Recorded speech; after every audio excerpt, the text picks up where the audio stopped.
I wrote this poem 6 years ago, so it's not supposed to be relevant anymore. But since it is, here it goes.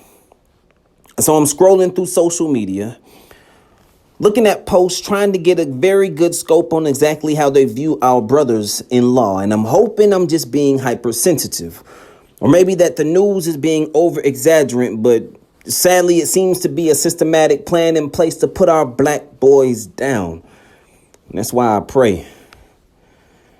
And now more than ever, prayer is high in demand. And it's based on the fact that there's an unofficial manual out there that states a very strict melanated mandates. The date before the boy becomes a man, he must get jammed up. They're so serious about this that they hired a very bad adolescent that keeps African American males as a target, and he just throws batteries at them all day to ensure that they catch an unexpected charge. And his accuracy is trash. So either the young men get hit with the battery or they miss and it hits the officer and we all see the charges drop. This has to be a bad dream. Either that or the newest rendition of Willie Lynch's narrative, and I think it's the latter. So I put my consciousness and thinking on a ladder, reach up into God's inquiry tool shed to grab my life's pencil, this thing that I've been issued to attempt to illustrate and defend my character, but I'm nervous, sweating so unusually that my palms can't even handle this utensil I'm supposed to be using to carve on the bark and the asphalt all the passions of my heart. But just imagine how hard it must be with such a small item to make a mark on this earth. When society constantly reminds me that at birth being dark kind of means that I've been cursed from the start, and it hurts that it's partially a reality I feel. It don't matter if it's slavery or athletes, man. We've been trained to play the field. But not like Uncle Phil. No, we rarely play Uncle Phil, but we really yell Uncle, Uncle to admit when we submit. And it's uncool how they say we are a perfect fit to fill themselves, but seldom have enough cash to fill up banks because our fresh prints are on crimes that haven't even been committed yet. Do you see my fingers? They tremble in irony, filling out these unwritten checks. Translation, I'm drawing a blank because I just don't get it yet. I mean, why haven't I released the fear of buying tea and Skittles yet?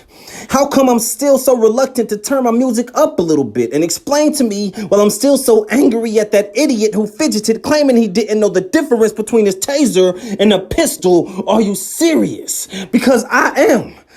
I mean, we are. All of us. People who are pissed off from being pissed on. And no matter how hard you try to shut us down, we will never shut up. We are breathing geniuses. So ignore all those oxymorons you just heard me state. The state of mind that I currently reside in is confusion. So here, you use it.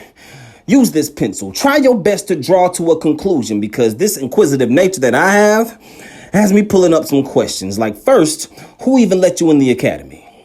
Huh? I mean, which member of your family is the Marge position in charge? You know, the blue bigwig. Who is it? That's exactly who it is, ain't it? Your daddy, who probably feels kind of bad since he was always absent for the father-son camp trips, and now this is finally his chance to break even, right? He's like, look, son, we're matching. And I get a chance to shine up your little badgie, and on your waist is right there is a real pow, and all you gotta say is, I feared for my life, and you'll be clean as a whistle. And you just sat there, knowing good and well you ain't have one shot of passing no test, passy in your mouth. You said nothing, like Maggie, and I just hoped that you would have took the time and just went home, or at least a second thought had been given, but it wasn't. In regular fashion, since you are a simp son, you just went to the BART station and took another person's life with that one shot. And Father, by all means, if it was a mistake, then I apologize. Even if it wasn't a mistake and he prayed for your grace and you extended it, then who am I but a work in progress myself? I mean, my forgiveness is pretty good, but that forgetting, that's rather shaky, because this pencil here don't come with much of an eraser. It just comes with this race. And in this race, we are losing by light years. Buzz cut bloodsuckers give my young brothers bad stutters. I mean, they fumble over their words and they repeat themselves and become short of breath and don't even get a chance to complete a sentence. And that's just the way things are, right? Guilty until proven uninnocent.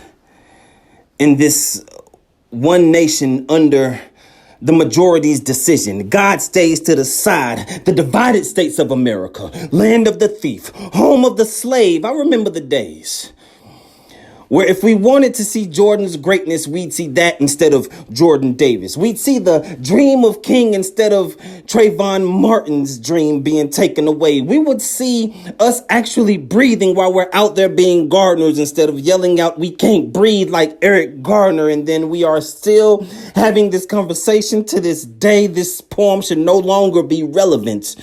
Please stop trying to put our black boys down. Rest in peace, George Floyd.